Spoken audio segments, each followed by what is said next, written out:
Hello, can people hear me? Are we good in the back? Are we good? Can people hear me? Good, good, good. Okay, so today we are going to move on from counting and start the last unit on probability. Probability is very important. It's one of the most important disciplines, not just in computer science, but like in all of the sciences. Please don't tell your other science instructors that I said this. You use it in, like we've already seen it in this class with the Miller-Rabin algorithm. You also see it in other randomized algorithms that you'll see later in 6.12.10, 12.20, 52.20 if you take that.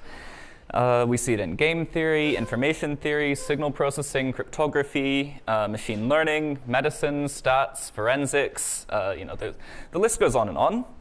But unfortunately, it's also one of the least understood disciplines. So there's a pretty famous quote attributed to Mark Twain, Benjamin Disraeli, several other people. There are three kinds of lies, right? There are lies, there are damned lies, and statistics. You can kind of lie with probability and statistics by saying things that are true that are also very misleading. Common sense is often very demonstrably completely unreliable, which we'll see in a moment. There are many graduate students, like even in our department. Again, don't tell people I said this. They can do all sorts of exciting maths, but you give them a basic probability question and they don't know where to start. There are many garbage papers that are based on faulty understanding of probability. Even some of our colleagues have some let's say issues. Today we are going to look at an example. Who has heard of the Monty Hall problem? Oh, nice. Decent number of people. Okay. We'll basically try and use the Monty Hall problem to illustrate that it's really best to just kind of throw away your intuition and just fall back on rigorous step-by-step analyses. Okay? So the Monty Hall problem, it kind of became famous in 1990 when this magazine columnist named Marilyn Vos Savant received a letter from a Craig Whittaker, which read as follows. Suppose you're on a game show, and you're given the choice of 3 doors. Behind one door is a car, and behind the others, goats. You pick a door, say number 1, and the host, who knows what's behind the doors, opens a different door, say number 3, which has a goat. He says to you, do you want to pick door number 2? Now the question is it to your advantage to switch? Okay? And who thinks yes, it is advantageous to switch? Who thinks no? Who thinks you're better off sticking with your original choice? Who thinks it doesn't matter? Okay.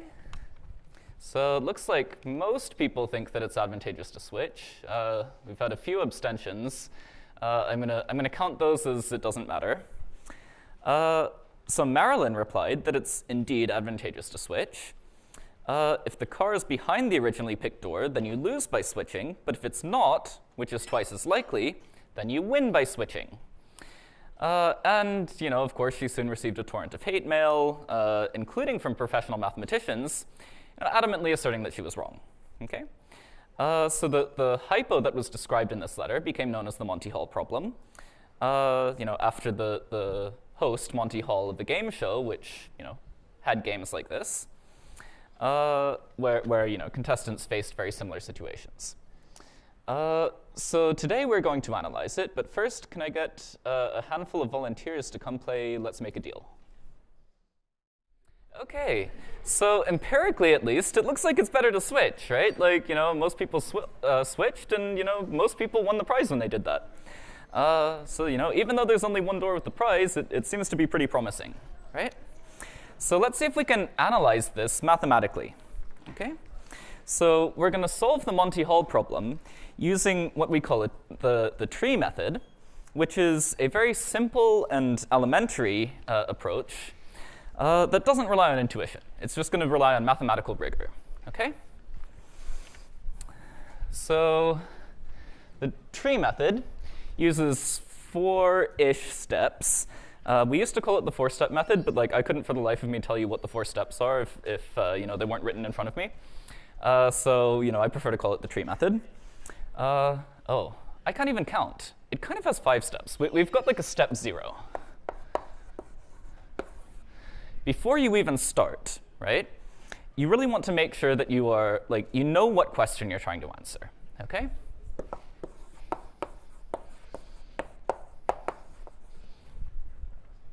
So before we can even think about solving a mathematical problem, we need to know what the problem is, okay? We need to understand the setup, make sure we know what we're trying to ask, you know, before we can start analyzing it. So the letter from this Mr. Whittaker was not entirely precise, okay? So we've got to kind of figure out what axioms we're working with, okay? So we're going to assume the following. Prize is equally likely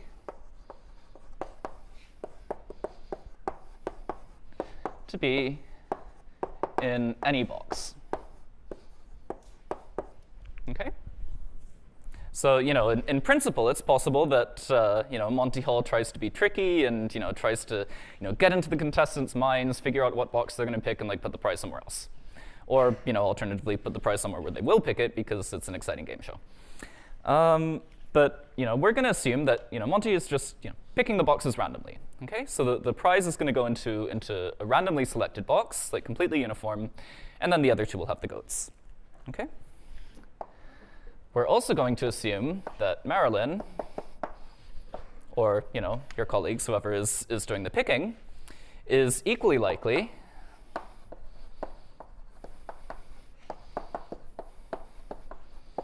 to pick any box.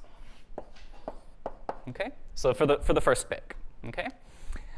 She doesn't know anything about what Monty's doing. She's just going to, you know, toss some random coins in her head, and, you know, uniformly at random, she'll just pick one of the boxes. It doesn't really matter where the prize is. Okay? Now, after Marilyn picks her box, right, Monty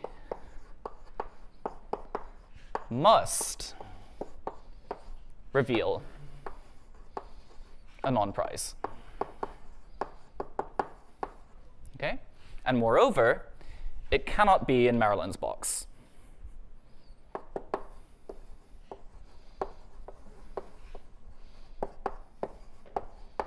Okay? So, you know, all that Mr. Whittaker said was, right, Monty did reveal a non-prize that wasn't, you know, behind the chosen door. It's not entirely clear that this must happen. And in fact, I believe on the game show there were instances where, you know, he didn't, right? So we're just going to assume that, you know, Monty is going to reveal a prize, you know, regardless of whether Marilyn picked the correct box to begin with. Okay? And lastly, if Monty has a choice,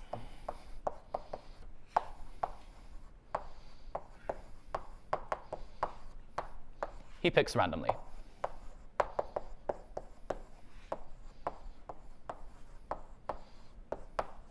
Okay?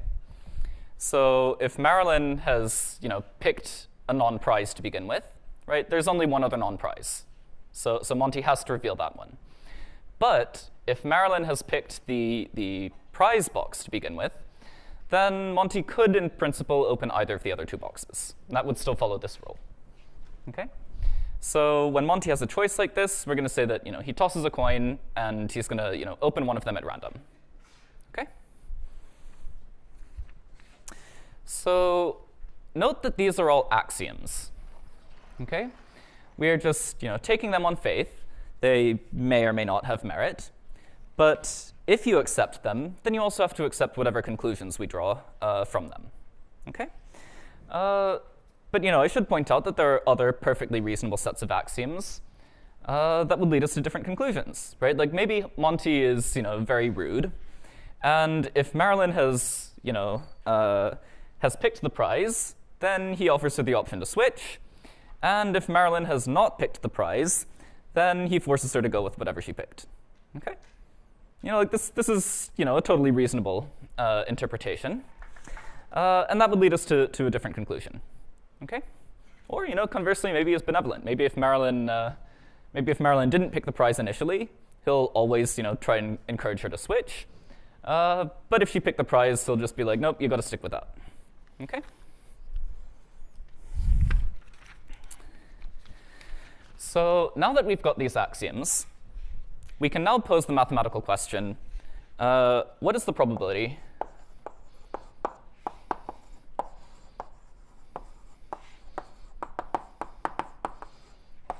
that Marilyn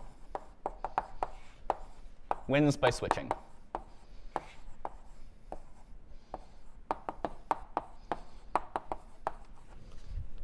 So yes, this is why I singled you out. I don't know where you've gone. Your colleague who did not switch, we're trying to analyze this probability, which is why I singled you out. So I apologize for that, but it's for the maths. Don't take it personally. Okay. So now we have a well-defined question, right? So now we can analyze it using the four-step method.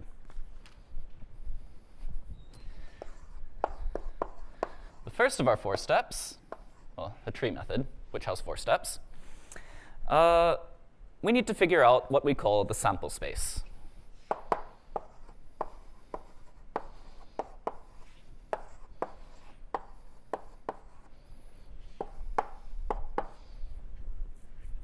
Okay. So whenever we're thinking about a probability problem, underlying it is always what we call a probability space. Okay? And a probability space consists of 2 things.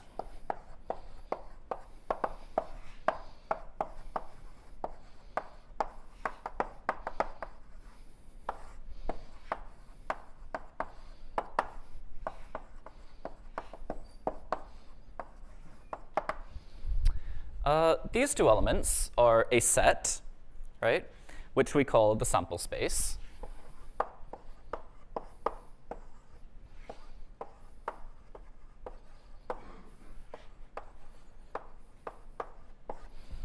Okay. And for the purposes of this class, we're only going to be looking at discrete probability spaces. So S is going to be a non-empty and countable or finite set. We're not going to look at sets like R or something like that. Okay? So this could be a set of 3 boxes, or it could be the natural numbers, something like that. Something that's discrete and countable. And then we also have a function, which we're going to denote by the letters PR, which maps S into the unit interval 0 to 1. Okay? So this is going to be a total function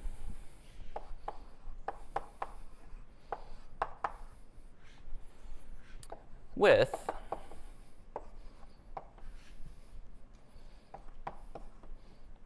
probably shouldn't use S here. Let's call it X. Okay. And slightly oddly, when we're talking about probabilities, we use square brackets instead of parentheses to enclose the argument. But this is just a function. You can think of it as like PR of X. Okay. So we're going to have the requirement that if you sum up PR of X over all of the X in your sample space, you should get 1. Okay? That's what it means for this to be a probability function. Okay. Oh, actually, why don't we leave both of these up and move on to this board.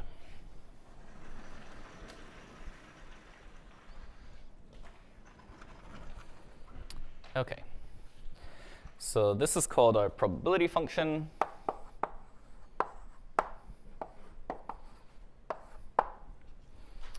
And elements of S are what we're going to call those outcomes. Okay?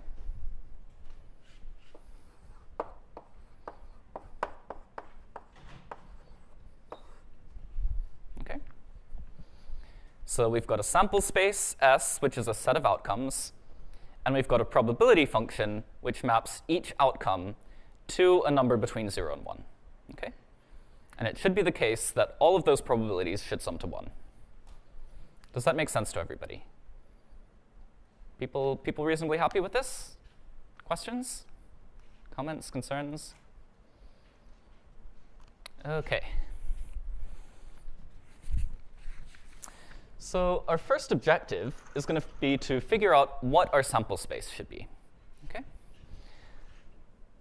So we're going to do that using what we call a tree diagram.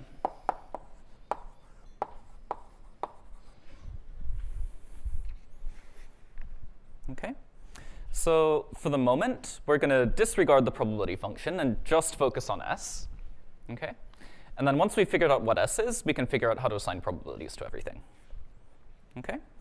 So the tree diagram, as you might expect, it's going to be a diagram in the shape of a tree, where each level of the tree represents some step in the random process we're trying to model. Okay? So in the case of the Monty Hall problem, what might be the first step? Like, what's the first thing that happens in the Monty Hall problem? The first source of randomness. Yeah? You pick a first door. Okay, there's something random that happens even before that. The answer was you pick a door. Yeah. Yeah, so the first random thing that happens, right, is I, or Monty, picks which door the prize is behind. Okay, so that's going to be the first level of our tree diagram. Okay, so let's start drawing out our tree diagram. We're going to have our root here, and let's label this with, Monty hides prize. Okay. And we're going to have 3 edges, which go to, the 3 possibilities for what happens here. Okay? So it could be in door A, door B. Actually, why don't I call these, purple, gold, and silver? Where's the eraser? Here we go. Okay, so we've got our purple box, our gold box, and our silver box. Okay? What's the next random thing that happens?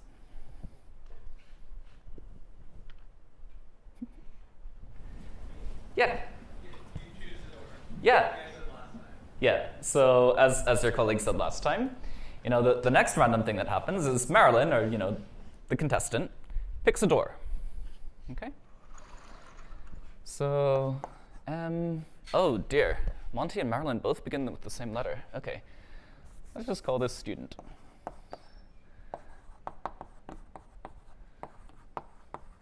Okay. So now each of these is going to split into 3 more possibilities. Okay. So our contestant can pick purple, gold, or silver. Okay. For each of these 3 things, right? Regardless of where Monty has hidden the prize, the contestant can pick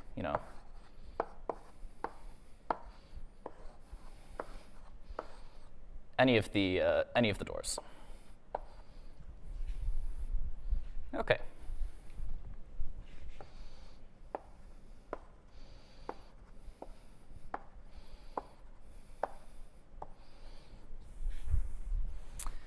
Okay, what's the next random thing that could happen? Yeah. Were you raising your hand? Oh, no. If Monty has a choice of which door to reveal, he picks randomly. Okay. Yeah, so if Monty has a choice of door to reveal, then he picks one of the 2 remaining doors randomly. Okay? So far we've got 3 branches where that could happen, right?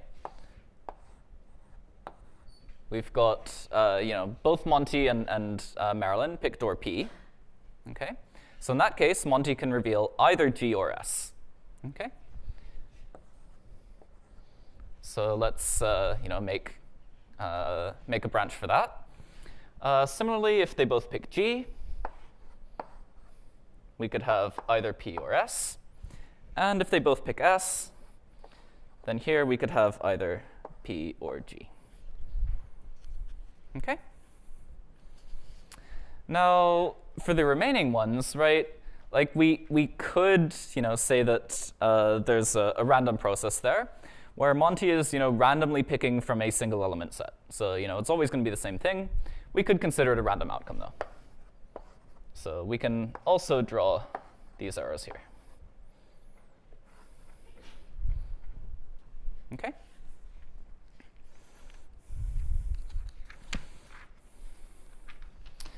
Kind of running out of space here, so let's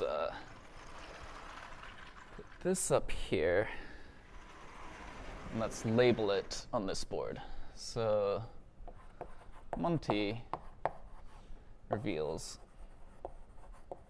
a zonk. So this is the technical term for a non-prize. I think the non-prizes on Monty's show were called zonks. They weren't always goats. Sometimes it was some other sort of ridiculous prize, like a garbage can or a potato or something. But yeah, they were just called zonks. Okay.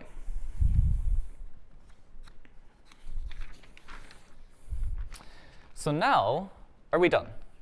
Is there any other randomness that we haven't modeled yet?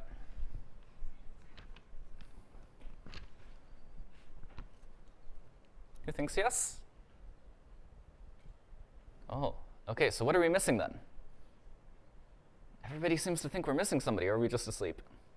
It is very early in the morning, I understand. Are we missing anything? Who thinks we're not missing anything? Well, a few hands. Okay. Well, yeah, it turns out that this is all of the randomness. You could think about a different problem, right, where Marilyn has a random strategy. But for now, we're just, our question, right, is, Marilyn's always going to switch. What's the probability that she wins? Okay, so this is all the randomness that we've got. So now that we have our tree structure, we can label our outcomes, okay? And that'll tell us what the set S is. So the set S is just going to be the set of leaves of our tree, okay? Each, path, right, corresponds to, some way that the random process could turn out, right? Those are going to be our outcomes, okay? So formally, we could label these as tuples. So let's say that this one's PPG, right? So that represents, Monty hides the prize behind door P, Marilyn picks door P, and then Monty reveals a zonk behind door G. Okay? This one's going to be PPS. This one's going to be PG. And now I haven't actually labeled this edge, but if Monty hides the prize behind door P, and then Marilyn picks door G, where is Monty revealing the zonk? S, yeah. So let's label that, okay? And, we can continue all the way down, okay? So S, oh, I've just realized that I've overloaded it. It's a script S in my notes, and so it looks different. I'm sorry. Okay, so our squiggly S is going to be a set of all tuples. So X, Y, Z in PG, S, cubed, right? So it's going to be triples of, PG and S, such that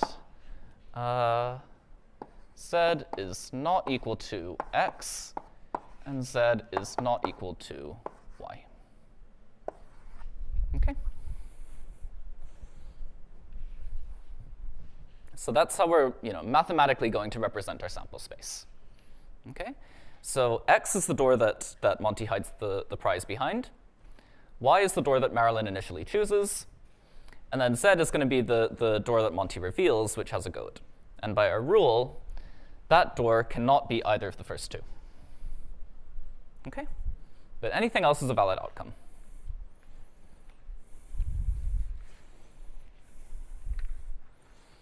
Okay, do we have any questions about the sample space and how we computed it?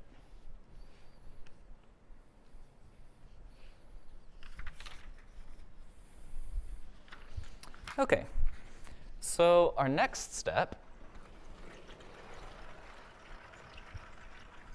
now that we've got our sample space, we want to figure out our probability function.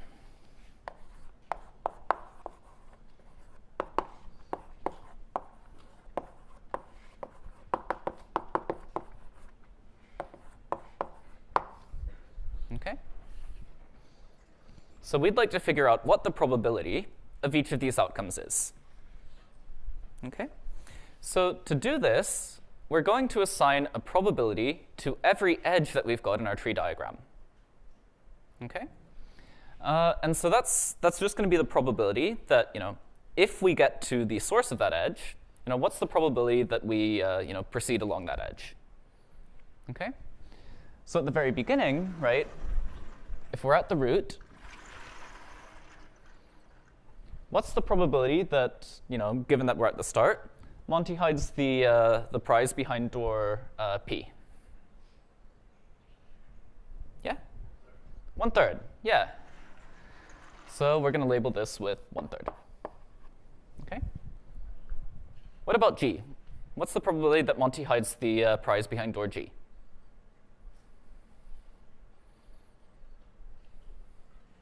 Anybody?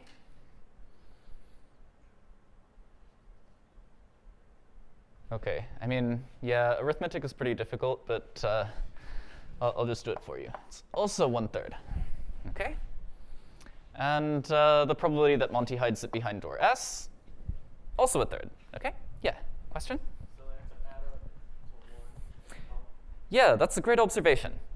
So all of these three probabilities should add up to 1, right? Because if we're at this vertex here, we should proceed somewhere, right? So it wouldn't make a whole lot of sense to have probability 1/3, probability 2/3, and probability 1, right?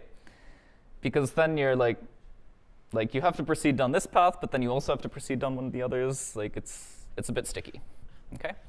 So given that you're at this vertex, you've got to reach a leaf somehow.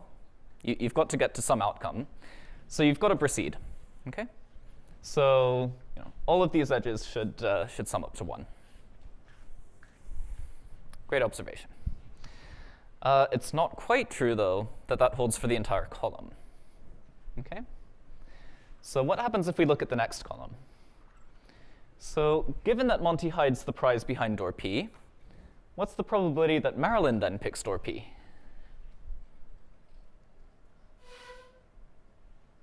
Any ideas?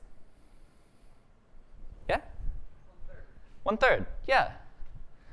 So Marilyn picks this with probability 1/3. Right? Like Marilyn doesn't know or care what's going on with where the prize actually is. She's just picking each door with probability 1/3, regardless. Okay? So we've kind of got the same thing going on here. Each of these three edges has probability 1/3. But now the same holds true for this branch, right? If Monty has hidden the prize behind door G, the same logic applies, right? Marilyn's still picking each door with probability 1/3. Okay, so we've also got 1/3 here, 1/3 here, 1/3 here. Okay, so it's not quite that all of the edges in a column add up to 1, but all of the edges coming out of a single vertex add up to 1. Okay, and same thing for this bottom branch.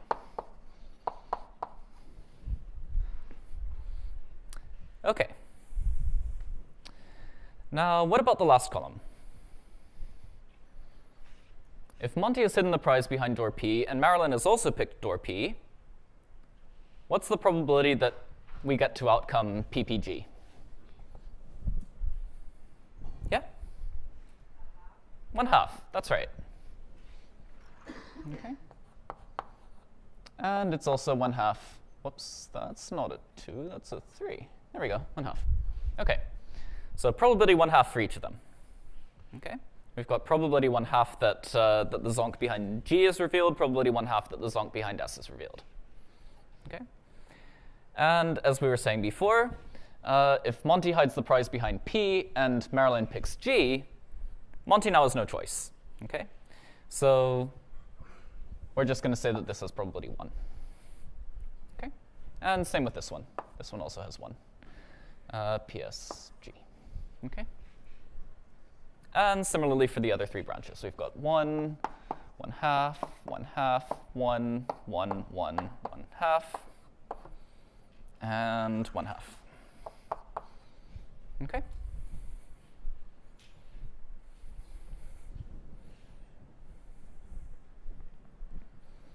So did these edge probabilities make sense to everybody?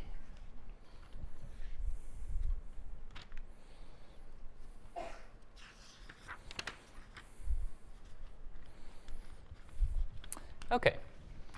So now remember what the probability function was, right? We have to assign a probability to every outcome. Okay? The outcomes, right, are the leaves of our tree, not the edges. Okay? So what is the probability that we end up with outcome PPG, for instance?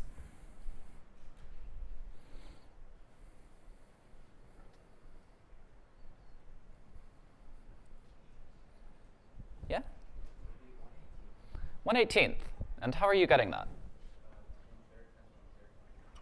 Yeah, 1/3 times 1/3 times 1/3. Okay? We're going to multiply together all of the probabilities along the path from the root to that leaf. Okay? So Monty hides the prize behind door P with probability 1/3. And then, conditioned on that happening. Marilyn then picks door P with probability 1/3. So then there's probability 1/9 that we make it to this vertex here.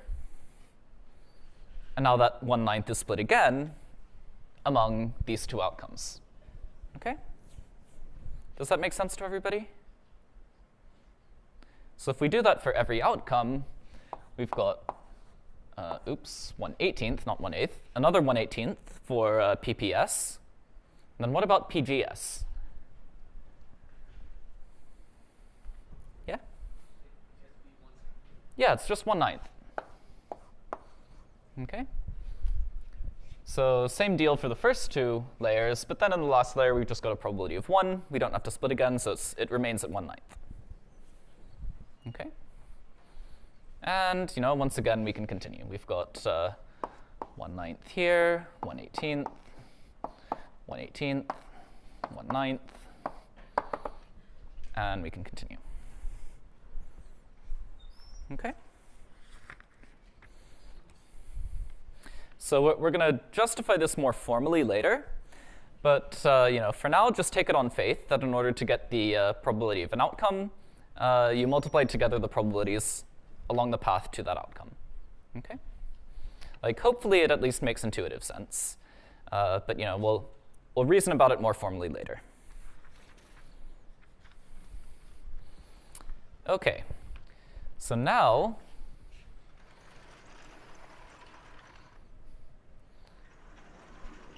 we have our sample space, we have our probability function, so we've got the entire probability space that we're trying to reason about. Okay? The next thing that we want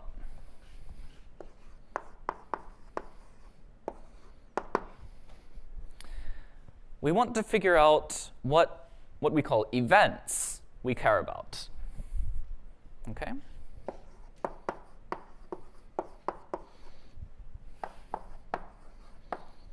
So an event is simply a subset of our sample space.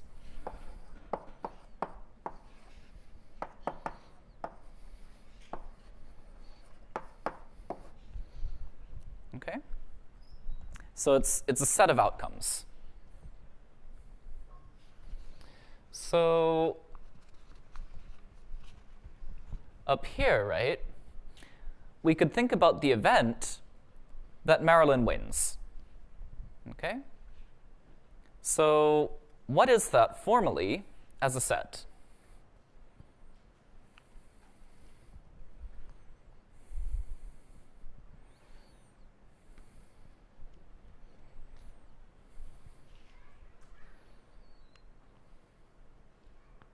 Yeah? Yeah, exactly. So the answer was, it's the subset of events where x and y are different.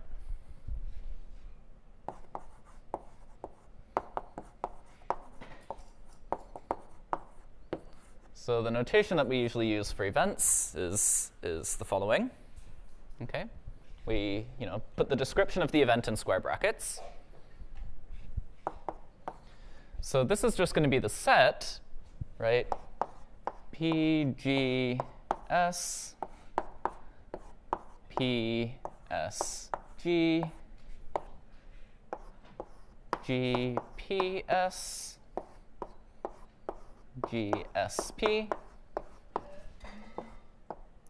S, G, P, S, P, G. Okay? So the 6 outcomes, right, where Marilyn and Monty originally pick different doors, and then Monty is forced to reveal the last one. Okay.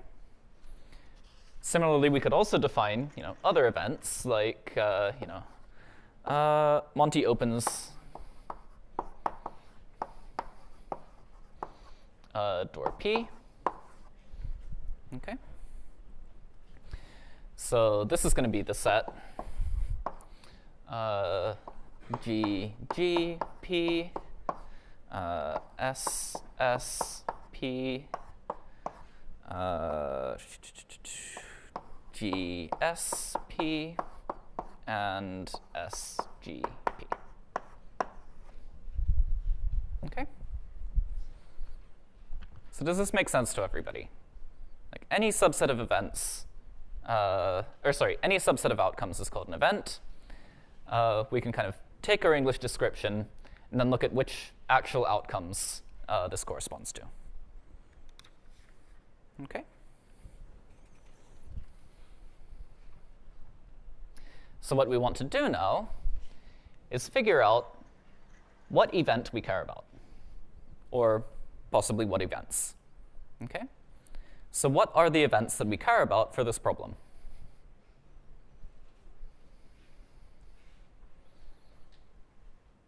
Anybody?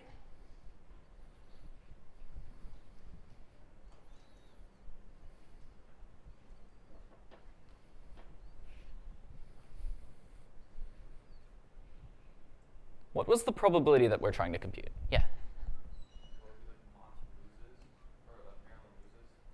Pardon? Yeah, so the events Marilyn wins and Marilyn loses, right? These are the events we care about. Okay? So, we could say Marilyn loses is, the complement of Marilyn wins, which we denote with an overbar. Okay? So these are the two events we care about.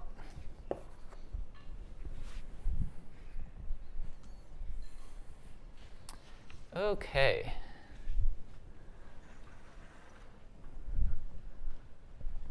So the final step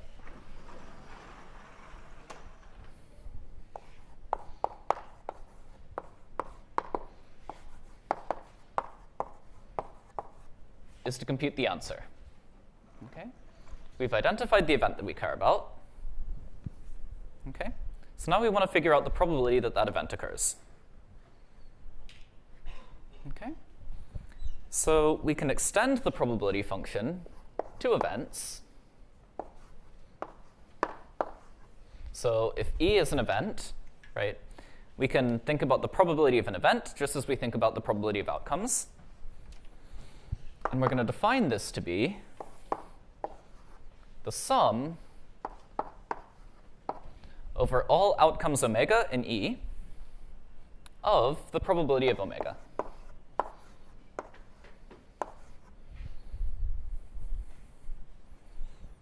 Okay? So, hopefully intuitively that makes sense, right? Like, all of these outcomes, exactly one outcome is going to happen. So if we're trying to figure out the probability that, one of a set of outcomes happens, it's just going to be, the sum of the probabilities that each individual one occurs. Okay? So we know the probabilities of each of the outcomes, right? That's what we just computed here. So now we can use that to compute the probability of the events we just talked about. Okay? So what is the probability that Marilyn wins?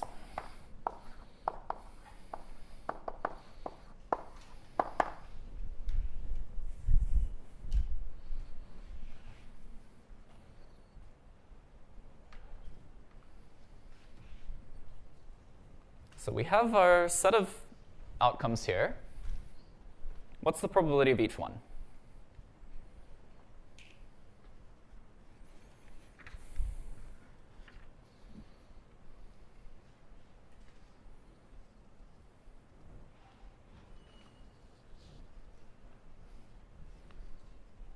What's the probability of outcome PGS? Yeah? 1/9. Yeah, that one's written up there explicitly.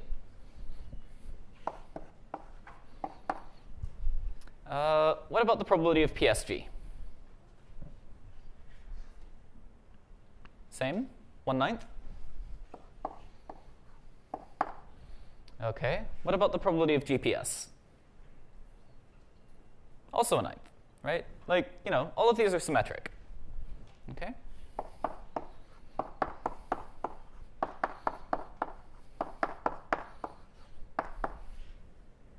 What's that? 2/3? Okay. So we've got 6 outcomes, each of which occurs with probability 1/9. So if you add those all together, you get 2/3. Okay. So this seems to support, what we found empirically. Right? Marilyn wins with better than probability 1/2. Right? The probability that she loses is going to be the complement of this.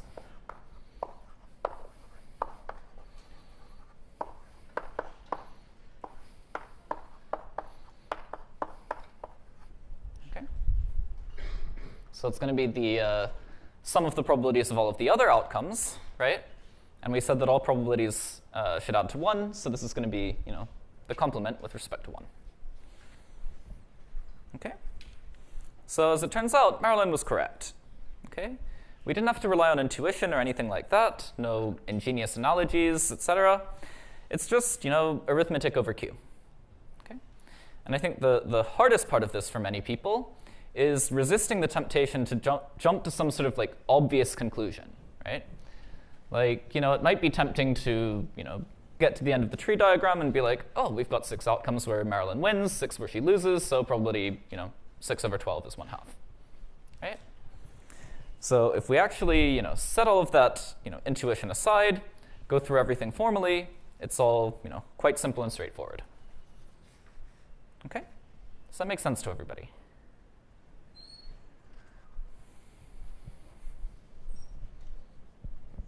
Okay. So let's move on to a different example. Suppose I have 3 strange dice. Okay? So excuse my drawing. Whoops, nothing there. Okay. So I've got 1 die that has 2 written on 2 of the faces, so top and bottom. 6 written on these 2 faces, and 7 written on those 2 faces. Okay? Hopefully that looks vaguely cubical. Okay? I've got a second die which is similar, but instead of 2, 6, and 7, I've got 1, 5, and 9. Then I've got a third one which has 3, 4, and 8. Okay? So consider the following game. Okay? I pick a die, right? Now, you pick one of the other dice after seeing what I pick, and we each roll our dice. Okay? And whoever gets the higher number wins. Okay? Who should win? Should I win or should you win? Who thinks I win? Okay. Who thinks you win? Who thinks we should just do the tree diagram and figure it out? Yeah, good call. Okay. So let's call these dice like R, G, and B. Okay. So yeah, let's draw out our tree diagram. Okay. So what happens if, say, I pick the red die and you pick the green die? Okay. Who should win? Let's see. So we've got, when I roll my die, right, there are three possibilities. I could either get a 2, a 6, or a 7. And now you roll the green die, and you could have either a 1, a 5, or a 9. Not minus 5, 5. 1, 5, 9, 1, 5, 9. Okay? And now, what is the probability? Or sorry, what are the outcomes? We have 9 leaves, so 9 outcomes. How are we going to represent them?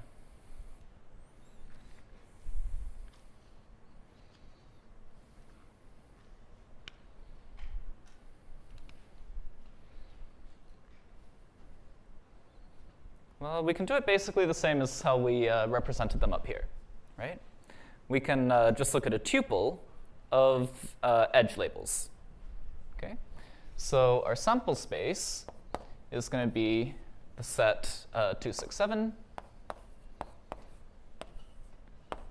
Cartesian product with 1, 5, 9. Okay. So this is going to be ordered pairs, where the first element is one of these three things, and the second is one of these three things. Okay? So this one, for instance, is 2, 1. This one is 2, 5, etc. Okay? Now, what are the probabilities on each edge?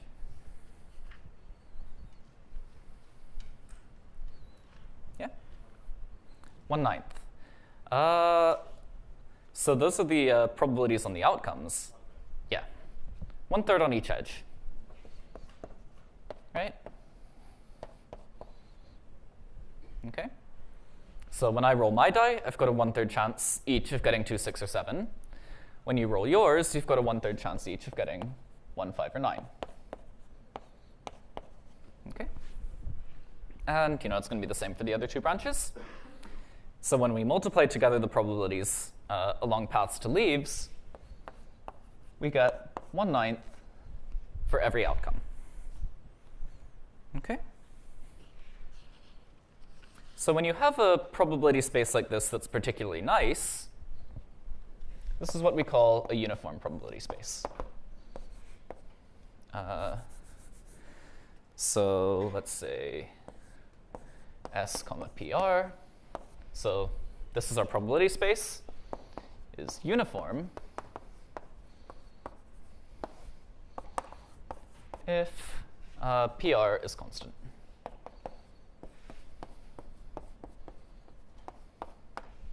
Okay. So in this case, it's a constant function that maps every outcome to a probability of 1/9. Okay. So it's a uniform probability space. Okay. And uniform spaces are particularly nice because we don't even have to worry about the addition that we were doing before. Like in order to figure out probabilities of events, you just count up how many outcomes are in the event and then divide by the total number of outcomes.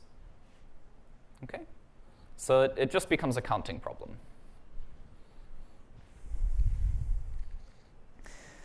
So using that, what's the probability that red wins?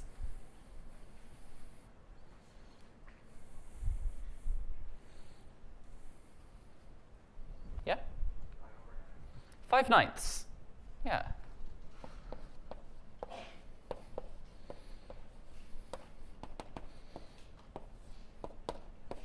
So let's break this down a bit. So we're looking at the probability of the set, right? 2, 1 red wins, 6, 1, 6, 5 red wins, and 7, 1, 7, 5 red wins. Okay? So 2, 1, 6, 1, 6, 5,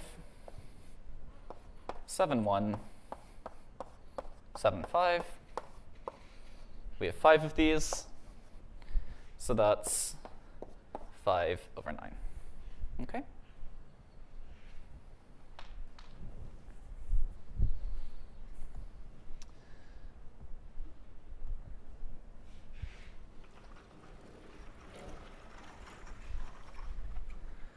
Now, what if instead we had red versus blue instead of red versus green?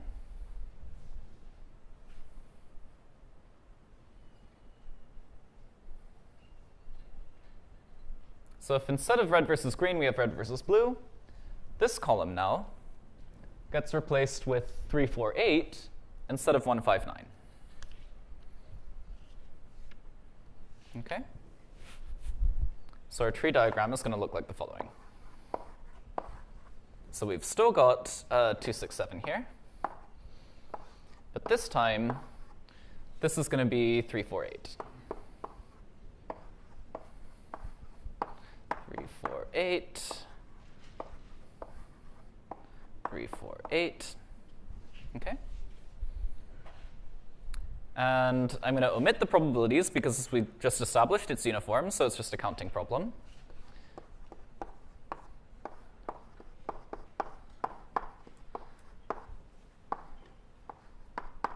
But let's write down the outcomes.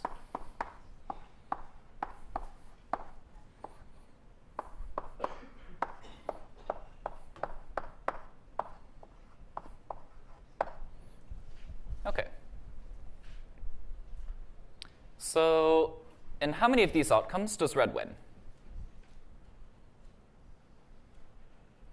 Well, not this one, right? Not this one. Not this one. Okay, so if red rolls 2, right, all of blue's numbers are going to be higher, so blue is always going to win. If red rolls 6, red wins if blue rolls 3 or 4, loses if blue rolls 8, and same for 7. Okay. So we have 4 outcomes where red wins. So red wins with probability 4/9. Okay. So we just saw that red beats green, but loses to blue. What does that tell us about blue and green? If I pick blue and you pick green, what happens? Who wins? Yeah. Green. Why? Okay, so green beats red. So I think we just established that red beats green, right?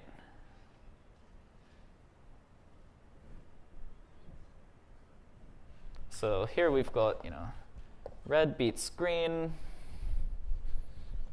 Here we've got red loses to blue. So if we have green and blue, who thinks that green should win? Who thinks that blue should win? Who has absolutely no idea? Who wants to do the tree diagram? Oh, still pretty enthusiastic about that, even though we've got some intuition. That's great. Intuition is bad. Discard the intuition. Okay. So if we've got green versus blue, so this can be the green roll here. We've got 1, 5, 9. blue roll can be 3, 4, 8. 3, 4, 8. 3, 4, 8. Okay. So in which of these does green win? Well, if green rolls 1, then, green is screwed. So all of these are bad for green. If green rolls 5, well, 5 will beat 3 and 4, but not 8. So green wins these two. And if green rolls 9, then green beats, whatever blue rolls. Okay? Okay. So it looks like green is winning in 5 of these.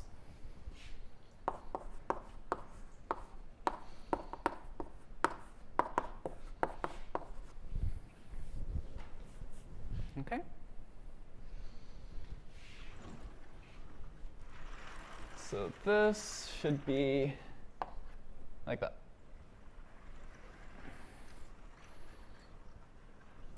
Okay. So red beats green, green beats blue, and blue beats red. What's gone wrong?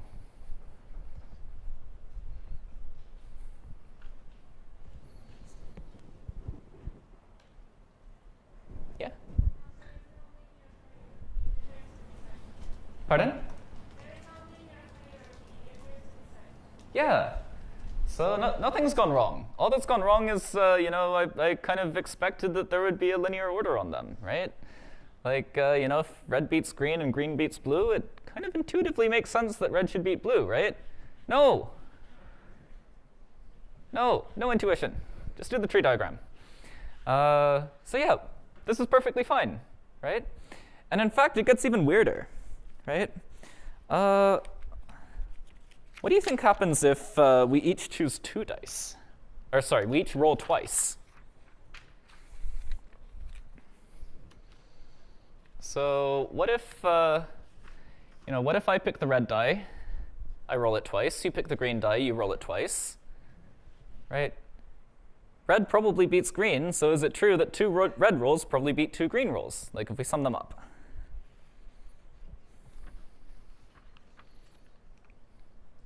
Who thinks yes? Who thinks no? Who wants to draw the tree diagram? Oh, wow, so eager.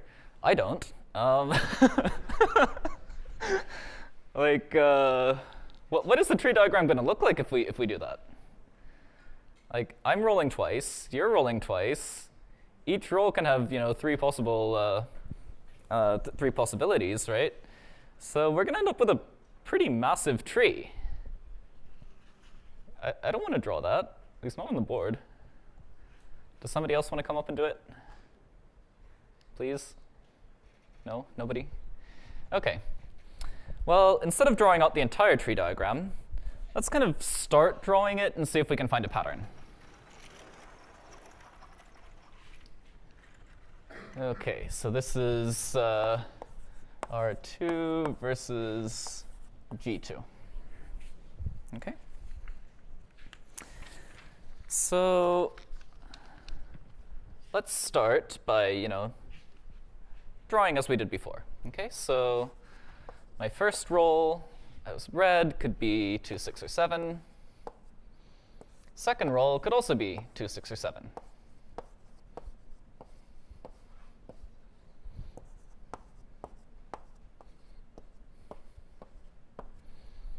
Okay. Now, for green, right, we're basically just going to be drawing the same tree 9 times. So, let's not. So green could roll, 1, 5, 9. And then can also roll 1, 5, 9 for the second roll.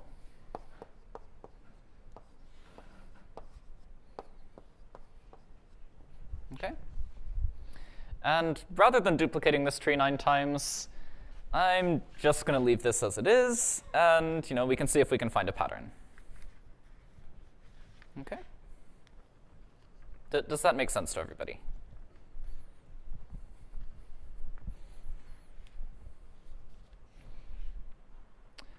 So an outcome now is going to be a 4 tuple, right, instead of a pair. And in some sense, we can kind of think of it as combining a leaf of this tree with a leaf of this tree. Okay? We're going to take a red leaf and a green leaf. A question or no? No? Okay. Okay. So we can then abbreviate it even further, right? Instead of looking at the pair of numbers that we've rolled, let's instead look at, just the sum. Okay? So if red rolls 2 2s, we've got 4 here. 2 and 6 is 8. 2 and 7 is 9. 6 2 is 8. 6 6 is not 9. That's 12. Never trust me to do arithmetic. 6 7 is 13. 7 2 is 9. 7 6 is 13. 7 7 is 14. Okay.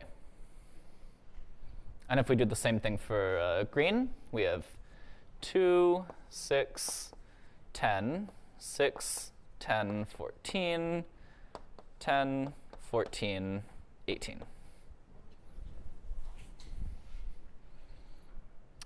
Okay.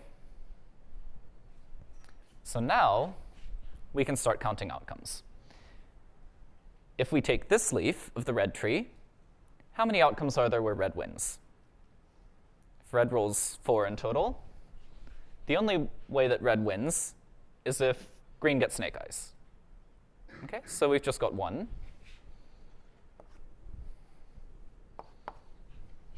If red rolls 8, which could be either of these two, how many outcomes are there where red wins? Well, we've got a 2 here, a 6 here, and a 6 here. So we've got 3. And we've got 2 red leaves that have 8. What about 9? It looks like we've got 2 more that have 9. Same deal, right? We don't have any 8s or 9s over on this side. Okay.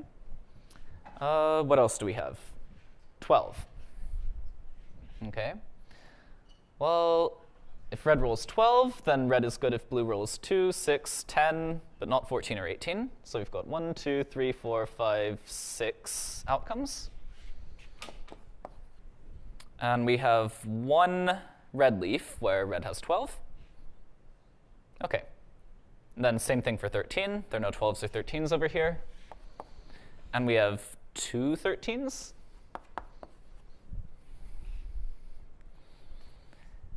Now what about 14? Well, if red rolls 14, then, same deal, but we've got these 2 ties here. Okay, so red wins. Draw, we've just got 2. And then red loses is going to be the complement.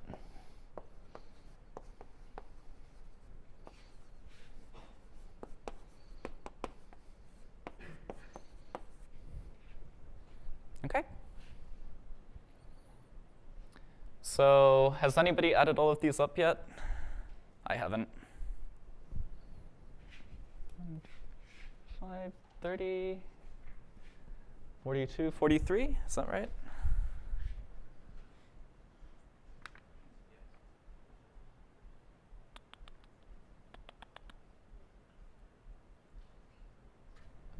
So 43 outcomes where red wins. Have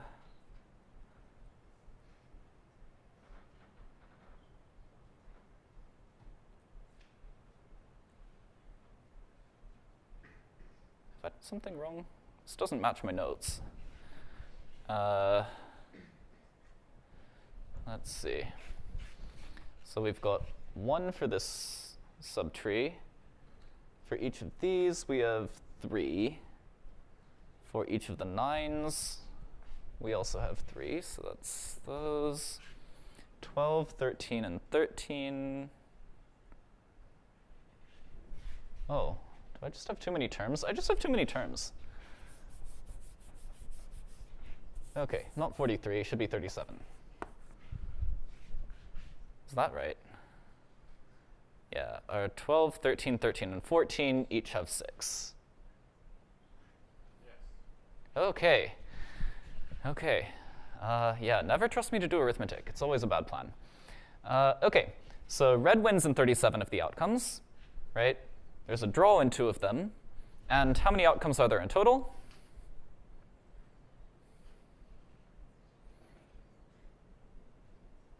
Yeah? Is it 81? Yeah, 81. So red loses in 81 minus 37 minus 2, which is that 42? I think that's 42. Okay. So because this is uniform space, we have 37 over 81, 42 over 81, which is going to be, well, actually, let's not reduce it. It's easier to see like that. And 2 out of 81 for a draw. Okay, so if we only had one roll, red had the advantage, right? Red wins with probability 5/9. If we have 2 rolls, right, the probability that red wins is smaller than the probability that red loses. So now suddenly green has the advantage instead. Okay? And as it turns out, the same thing happens with all 3 pairs of dice, right? So, red beats green with 1 roll, green beats blue with 1 roll, but blue beats green with 2 rolls, right? And blue beats red with 1 roll, but red beats blue with 2 rolls. And yeah, so the dice continue to not have this transitivity property, but like every time it switched, okay? And as it turns out, you can even extend this, right? Like if you have more dice with different numbers, you can get like all sorts of weird things that could happen. So there's a link to a rather interesting paper on arXiv if you want to see it in the lecture notes. But yeah, for now I think that's all we have time for. Feel free to come up if you have questions. And otherwise, we will see you on Thursday.